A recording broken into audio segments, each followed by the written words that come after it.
Po mga kaibigan, magandang madaling araw po. Nandito po ako sa Malolos. Wala po ako pasyente. Tiga phase 5 po.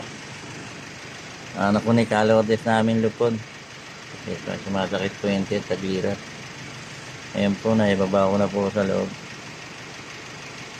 Nandun na po sa loob. Masakit po ang tiyan niya. Ayan po kaibigan, ayan po yung mga emergency sa kabila. Dito po ito sa Malolos, Provincial Hospital. Po yan po emergency. Ano ko patrol sa kabila. Wala akong madalang ang pasyente ngayon. Wala akong ganang pasyente. Madalang ko yung mga pampi sa gilid.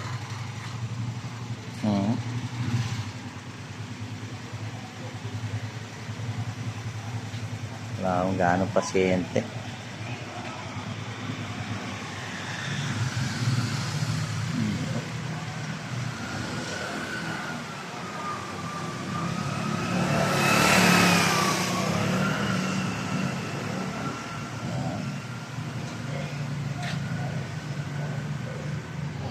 Andyan na po yung anak ni Carotes sa loob. Wala akong hintay lang po kung ang dali kong makukupa o hindi.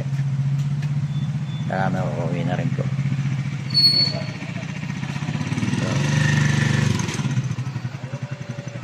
Mga bigan.